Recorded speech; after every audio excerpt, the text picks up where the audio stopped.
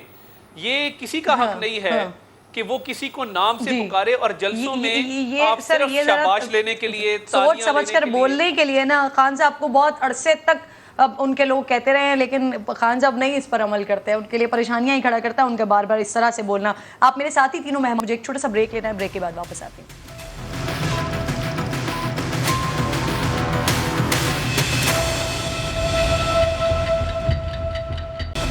جی عطا تارڑ صاحب ساتھ موجود ہیں اور یہ مقبول جان صاحب, محسن بیگ صاحب. عطا تارڑ صاحب, یہ IMF معاہدے میں رکاوٹ ڈالنے کے حوالے سے جو یہ آڈیو سامنے آئی تھی اس پر حکومت کوئی ایکشن وغیرہ لینے کا پلان کر رہی ہے؟ وہ کہ اب جو ڈیل ہے وہ تو سکسیسفل ہو رہی ہے. دیکھیے اس پہ قانونی طور پہ ایکشن بنتا ہے اور ہونا بھی چاہیے, کیونکہ بات بالکل واضح ہے. ماضی کے اندر جب فیٹف کے معاملات چل رہے تھے تو خدا نخواستہ ہمارے ذہن میں بھی یہ سوچ تک نہ آئی کہ ہم اس کو سابوٹاج کر دیں, کیونکہ یہ پاکستان کا مفاد تھا, اور جہاں پہ پاکستان کا مفاد آتا ہے پھر پاکستان ہی رہتا ہے, باقی سیاسی جماعتیں, ان کی سیاست اور ہر شے پیچھے رہ جاتی ہے. تو یہ ناقابل معافی گناہ ہے جو سرزد ہوا ہے. اس پر قانونی مشاورت جاری ہے, اور میری اگر ذاتی رائے پوچھیں تو یہ تینوں کرداروں کو قرار واقعی سزا ملنی چاہیے. یہ اسی طرح ہے. ٹھیک ہے, اب یہ تو آپ کی ذاتی رائے آ گئی. اب مجھے ذرا آفیشیل اسٹیٹمنٹ دیجئے نا, کیونکہ آپ وزیر اعظم کے معاون خصوصی ہیں, تو کیا کیبنٹ کے اندر کوئی ڈفرنس پایا جاتا ہے اس بات پہ کہ ہونی چاہیے اور نہیں ہونی چاہیے؟ دیکھیے اس پہ قانونی مشاورت جاری ہے اور جلد اس پہ فیصلہ کر لیا جائے گا. میں آپ کو مثال یہ دے رہا تھا کہ کل کو دیکھیں کہ اگر کلبھوشن کا کیس لگا ہو انٹرنیشنل کورٹ آف جسٹس میں یا انٹرنیشنل کرمنل کورٹ میں, اور کوئی سیاسی جماعت صرف ایک سیاسی جماعت کو نیچا دکھانے کے لیے وہاں پہ کوئی ایسا خط لکھ دے, تو یہ کوئی زیب دیتا ہے کسی کو؟ یہ ایک ناقابل معافی حرکت ہوئی ہے. اور IMF پروگرام کی ایکسٹینشن آپ چھوڑ دیں, یعنی وہ خودکشی کر لوں گا, IMF کے پاس نہیں جاؤں گا, بار بار اس کو تاخیر کا شکار کرنا اور پھر شرائط مان جانا, اور پھر ہم نے وہ ملبہ آ کر اٹھایا اپنی قومی ذمہ داری کے تحت. ہم تو IMF پروگرامز کو خدا حافظ کر کے گئے تھے. تو یہ خان صاحب نے پہلے IMF پروگرام کو خراب کیا, خراب کرنے کے بعد 2 صوبائی حکومتوں کا سہارا لیتے ہوئے. اور مجھے ایک بات بتائیے, ابھی تک پرویز الہی صاحب کہاں چھپے ہیں؟ کوئی مذمتی بیان پنجاب کے وزیر اعلیٰ کا آیا کہ اس کا وزیر خزانہ اس مذموم سازش میں ملوث تھا؟ کیا پرویز الہی نے استعفیٰ لیا اپنے وزیر خزانہ سے؟ میں آپ کو بتا نہیں سکتا کہ یہ کتنا تکلیف دہ ہے کہ آپ ایک ملک کی سالمیت کو داؤ پہ لگا دیں اور آپ کے منہ سے یہ الفاظ ادا ہو کہ خدا نخواستہ ملک کے 3 ٹکڑے ہو جائیں گے. یعنی آپ سے اقتدار ہی گیا ہے, آپ اقتدار کے جانب پر اتنے ونڈکٹیو ہو گئے ہیں کہ آپ وہ بدلہ ملک سے لینا چاہتے ہیں. اور تیمور جھگڑا پر میں حیران ہوں کہ وہ کہتے ہیں میں نے IMF کو نہیں لکھا تھا, میں نے صرف میڈیا میں لیک کیا اور میں نے مفتاح صاحب کو لکھا تھا. کیا آپ کو اس کے ریپریکشنز پتہ ہیں کہ اس کے نتائج کتنے خوفناک ہو سکتے تھے, اور مہنگائی میں کتنا اضافہ ہو سکتا تھا, روپے کی قدر میں کتنی کمی واقع ہو سکتی تھی, انویسٹرز کا کانفیڈنس کس طرح تباہ ہو سکتا تھا. جو دوست ممالک ہماری امداد کرنے کو آج تیار ہیں, ہم ان کے شکر گزار ہیں, ان کے لیے بھی مشکل ہوتا اگر یہ IMF کی اگلی ٹرانچ نہ آتی کہ وہ پاکستان کو کوئی امداد فراہم کر سکیں. تو یہ کس لیے کیا جا رہا ہے؟ اور آرمی چیف سے کے بھی شکر گزار ہیں کہ جنہوں نے اب IMF کے معاہدے کے حوالے سے اور دیگر ممالک سے مدد کے لیے انہوں نے بڑا کردار ادا کیا, تو حکومت شکر گزار ہے آرمی چیف کی. میں سمجھتا ہوں کہ ان کا کردار قابل ستائش ہے, اور ان پر بھی یہ تنقید کرتے ہیں. جیلم کے جلسے میں جا کر ایک آرمی چیف جو ملک جا کے آپ کے لیے, آپ کی اکانومی کی بہتری کے لیے کام کر رہے ہیں, آپ ان پر جلسوں میں تنقید کریں, آپ کو زیب نہیں دیتا. آپ یہ کام چھوڑ دیں. اور دیکھیے فوج کا ادارہ بطور ادارہ وہ محترم ہے, وہ مقدم ہے. آپ اس کی سالمیت کبھی مسٹر وائے, کبھی آرمی چیف, کبھی سپاہی سالار, کبھی میر جعفر, کبھی میر صادق. آپ اپنے گریبان میں جھانکیں, آپ سے بڑا میر جعفر, میر صادق کوئی نہیں ہے کہ آپ نے IMF کے اس پروگرام کو سابوٹاج کرنے کی دانستہ طور پہ کوشش کی. اور محسن لغاری پوچھ رہے ہیں کہ ریاست کو نقصان ہوگا, انہوں نے کہا ریاست کو چھوڑیں, یہ سیاست کی بات ہے. تو یہ پاکستان کی تاریخ میں اتنا بڑا وار پاکستان میں بیٹھ کے کسی سیاسی جماعت نے اس کی اکانومی کو, اس کی سالمیت کو نقصان پہنچانے کا آج تک نہیں کیا. سر مجھے ذرا اس پر کامنٹ لینے دیں. اوریہ صاحب, بہت سارے جو حکومتی لوگ ہیں نا وہ تو یہ تک کہہ رہے ہیں کہ اس پہ آرٹیکل 6 لگنا چاہیے. سر سیکنڈلی یہ کہ فواد چودھری صاحب کہہ رہے تھے کہ خان صاحب معافی نہیں مانگیں گے. اب تو سلسلہ یہاں پر آ گیا, انہوں نے تو باقاعدہ لکھ کر دے دیا کہ اگر انہوں نے کہ غلط لفظ ہیں تو وہ اپنے لفظ واپس لینے کو تیار ہیں. سر آپ نہیں سمجھتے کہ لفظ واپسی پر آمادگی ہو گئی ہے تو باقاعدہ طور پر معافی مانگ لینی چاہیے؟ سر پہلے تو میں ریکارڈ سٹیٹ کر دوں کہ 22 آئی ایم ایف کے پروگرامز ہیں, کسی نے آئی ایم ایف کو خدا حافظ نہیں کہا سوائے شوکت عزیز کے پروگرام میں. سب نے قرضے لیے اور سب نے آئی ایم ایف کا چکا. میں آج بھی کہتا ہوں دنیا میں ایک ملک بتا دیں کہ جس نے آئی ایم ایف کے ساتھ پروگرام ڈیل کیا اور ترقی کی اور اس کی معیشت مضبوط ہوئی. ایک ملک ناممکنات میں سے ایک بات تو یہ طے ہے. تو میں سٹیٹ کر دوں کہ یہ بالکل غلط ہے کہ ہم نکل گئے تھے اور یہ وہ عمران خان ہو, زرداری ہو, نواز شریف ہو. 1958 میں پہلا پروگرام آیا تھا آئی ایم ایف کا. اس کے بعد سے ہم جو اس قرضوں کی دلدل میں پھنسے ہیں, اور میں نے مثالیں دی ہیں کہ کون کون سے ملک نکلے ہیں اور آئی ایم ایف کو خدا حافظ کہہ کے نکلے. ایک بات تو یہ ہے. دوسری بات یہ ہے کہ جہاں تک عمران خان صاحب کے اس کیس کا تعلق ہے, ایک تو یہ ہے طاہر صاحب لیگل آدمی ہیں اور میں خود بھی ہائی کورٹ کا ایڈوکیٹ ہوں, تو ایک تو 353 لگتی ہے اس کے اندر, اگر اس میں آتے ہیں کہ یہ ڈی ایم جی آفسر, اول تو ڈی ایم جی آفسر نہیں تھی. جوڈیشل آفسر میں اب یہ آئے گا جب میٹر, تو ایک تو انکنڈیشنل اپالوجی عمران خان صاحب کو ایک اچھے اسٹیٹسمین کے طور پہ سبمٹ کر دینی چاہیے. دوسرا ہوتا ہے کہ پھر اس کے بعد اگر وہ عدالت دیکھتی ہے کہ اس کا لیول کیا ہے, کس لیول کی جرم ہوا ہے اس کے اوپر پھر انویسٹیگیشن چلتی ہیں, پھر پروسیڈنگ چلتی ہیں. اب نہال ہاشمی صاحب نے تو کہا تھا کہ ہم تو جناب ان کی بچوں کو بھی نہیں چھوڑیں گے اور جیل ہی کریں گے, وہ کریں گے. ان کی اور طرح کا لیول تھا انویسٹیگیشن. عمران خان صاحب کا اور طرح کی گفتگو ہوگی. یہ ساری کی ساری چیزیں جو ہیں یہ وہ پوری کی پوری پروسیس کے اندر آئیں گی. اول تو انکنڈیشنل اپالوجیز عمران خان صاحب کو سبمٹ کرنی چاہیے, کیونکہ جوڈیشل آفسر جو ہے اس کی رسپیکٹ آپ کو رکھنی چاہیے. اگرچہ کہ جوڈیشل آفسر کی پاکستان میں عزت رہ کوئی نہیں گئی. جو لوگ جو ہے نا صبح سویرے عدالت کے اندر گھسیں, ہم عدالتوں میں جاتے ہیں, ٹھیک ہے, پاکستان پورا کا پورا کنٹیمپٹ آف کورٹ کرتا ہے ان کے سامنے. آ کے وہ دکھاتے ہیں ہمیں پولیس والے نے مارا ہے, اور پولیس والے مونچھوں پہ تو دے کے نا اس سے ریمانڈ لے کے جا رہے ہوتے ہیں. آ کے وہ کہتے ہیں ہم نے یہ کیا ہے, عدالتوں کے دروازوں میں چلے جائیں, اس کے اندر باہر چل جائے. پاکستان پورا کنٹیمپٹ آف کورٹ میں ہے. عدالت کو اپنی عزت بحال کرنے کے لیے پورے پاکستان کے 22 کروڑ عوام کے اندر ان کے دلوں میں جگہ بنانی پڑے گی, تب جا کے یہ صورتحال بنے گی. لیکن خان صاحب کا ایکشن غلط ہے. وہ سر جو بات آپ کہہ رہے ہیں, محسن صاحب بھی کچھ عرصے پہلے بھگت کے بیٹھے ہیں یہ ساری چیزیں. سر آپ ان لوگوں میں شامل ہیں سر جنہوں نے عمران خان صاحب کی ان کی سیاست, ان کی پارٹی کی سیاست کو, انٹرنل پالیٹکس کو بڑے قریب سے دیکھا ہے. انفیکٹ فنڈ ریزنگ بھی کرتے رہے ہیں سر, خان صاحب کے ساتھ آپ رہے.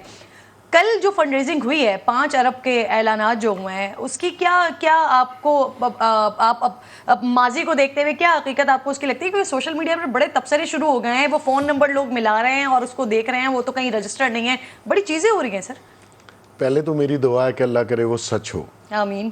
چلیں کچھ غریبوں کی مدد ہو جائے گی. بیسیکلی یہ سارا پروپیگنڈا اور جھوٹ ہے. آپ دیکھ لیجئے گا 2 بینک اکاؤنٹس انہوں نے دیے ہیں 2 بینکوں کے, آپ مہینے بعد چیک کر لیجئے گا ان میں کتنے فنڈز آئے, آپ کو پتہ چل جائے گا. اور میں شیور ہوں کہ جو ڈرامہ انہوں نے کل کیا ہے وہ ڈرامہ تھا. پہلے بھی ڈرامے ہوتے رہے سر؟ جی پہلے بھی ہوتے رہے. پیسے تو ان کے کسی اور وایا میڈیا سے آتے تھے, اس طرح نہیں آتے تھے.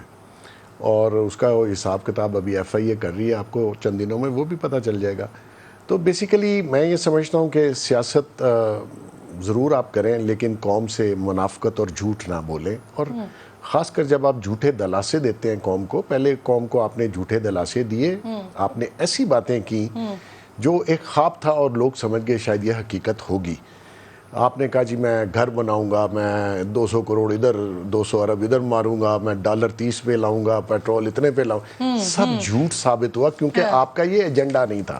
باہر سے لوگ آنے تھے, لوگوں نے آ کے پاکستان میں نوکریاں کر دی تھی, 50 لاکھ گھر تھے, 1 کروڑ نوکریاں تھیں. مقصد کچھ وہ ہو نہیں سکتا تھا کیونکہ آپ کے ذہن میں, کیونکہ آپ کے پاس کوئی گراؤنڈ نہیں تھا سر. نہیں, آپ کے دل میں اور اینڈ پہ آپ کے ذہن میں کوئی اور ایجنڈا تھا جس کی آپ نیت بھی کہہ سکتے ہیں. آپ نیت نہیں, ایجنڈے پہ کام کر رہے ہیں. بالکل ٹھیک, بہت شکریہ sir, thank you so much for coming. اور یہ صاحب آپ کا بے حد شکریہ, عطا صاحب آپ کا بے حد شکریہ. ایک چھوٹا سا بریک لے رہی ہوں, بریک کے بعد واپس آتی ہوں.